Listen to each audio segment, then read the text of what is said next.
Ada kan suaranya? Kamera gua nyala gak? Siapa itu? Nyala, ada suara nyala. Mulai ya.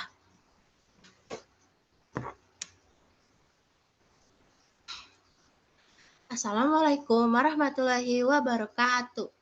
Perkenalkan, kita dari kelompok 3 akan mempresentasikan penjualan produk jasa dengan sistem konsinyasi. Sebelumnya, perkenalkan dulu kelompok kita ada saya sendiri, Felicia Dewi Kiranti, kemudian ada Ariza, ada Asya Lestari, ada Darin Sudira, Sahrijal, dan Melvin. Next. Oke, selanjutnya di sini ada pengertian konsinyasi. Penjualan dengan sistem konsinyasi adalah penjualan dengan cara menitipkan produk kepada pihak lain untuk dijualkan dengan harga jual dan persyaratan sesuai dengan perjanjian antara pemilik produk dan penjual.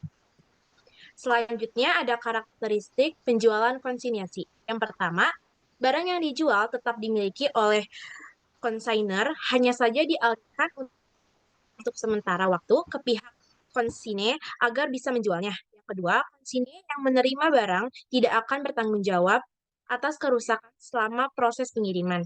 Yang ketiga, barang yang dikirim dan dititipkan akan disebut sebagai consignment. Yang keempat, biaya terkait dengan pengiriman barang akan ditanggung oleh konsine yang mengirimnya.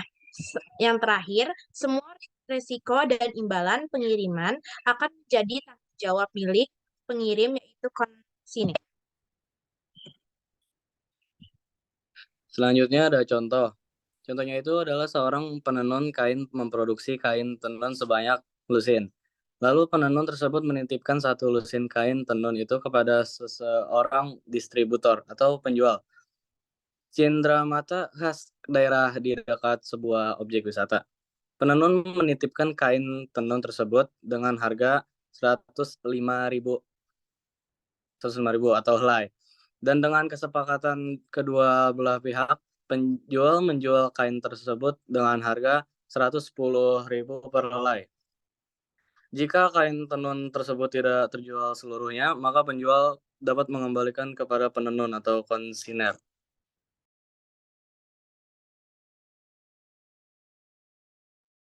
Oke, ini adalah contoh-contoh tempat terjadinya sistem konsinyasi. Boleh di next. Jadi dalam sistem konsinyasi itu ada dua pihak, ada pihak pemilik dan ada pihak penerima. Di mana pihak pemilik ini disebut sebagai konsinyur, yaitu orang yang menyerahkan barang atau pengamanan. Lalu si penerima barang itu disebut dengan konsine, yaitu pihak yang menerima barang atau yang disebut dengan komisioner.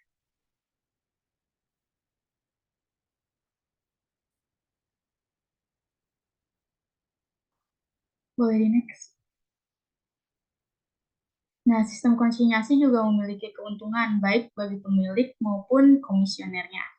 Keuntungan bagi pemilik itu antara lain daerah pemasarannya menjadi lebih luas, lalu harga jual ecerannya bisa diatur dan mendapatkan penjual khusus.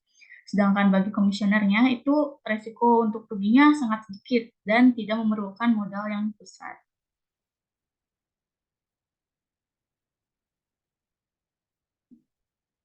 Walau begitu, tetap ada beberapa hal yang harus diperhatikan dalam penerapan sistem konsinyasi tersebut. Yang pertama itu tentang penyerahan. Jadi penyerahan barang konsinyasi itu tidak diikuti dengan kepemindahan hak milik. Komisioner lebih berfungsi sebagai perantara yang menjualkan barang milik konsinyur. Kepemilikan barang akan berakhir pada saat barang dijual. Lalu untuk barang-barangnya itu tidak boleh diperhitungkan sebagai persediaan oleh pihak konsinyur karena hak milik atas barang yang masih berada pada konsinyur itu tidak bisa dilaporkan sebagai persediaan oleh pihak konsinyur.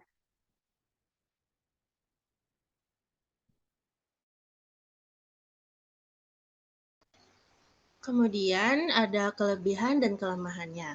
Yang pertama ada kelebihannya. Bagi pemilik, satu dapat memperluas pasar dan menghemat biaya promosi. Yang kedua, menghemat SDM dengan biaya pelayanan. Yang ketiga, fokus terhadap kualitas produk. Kemudian ada kelemahan bagi pemilik. Yang pertama itu resiko kerugian.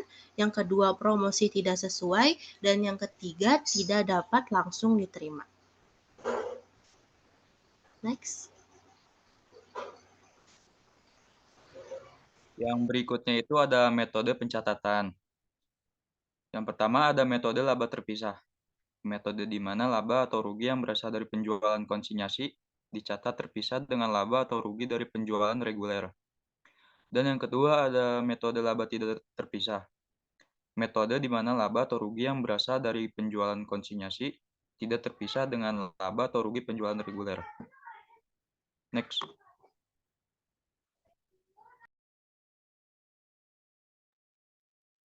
Di sini ada tips penjualan. Di sini kamu perlu bisa memilih mitra baik itu konsinor atau konsinir dengan rekam jejak dan riwayat kerjasama yang tidak bermasalah. 2. Jika kamu berperan sebagai konsinir, produk harus terpajang dengan baik sehingga konsumen dapat lebih mudah menemukannya. Ketiga, saat mulai bekerja sama di awal kamu perlu menyusun perjanjian mengenai pembagian keuntungan secara adil untuk kedua belah pihak. Ya, selanjutnya. Oke.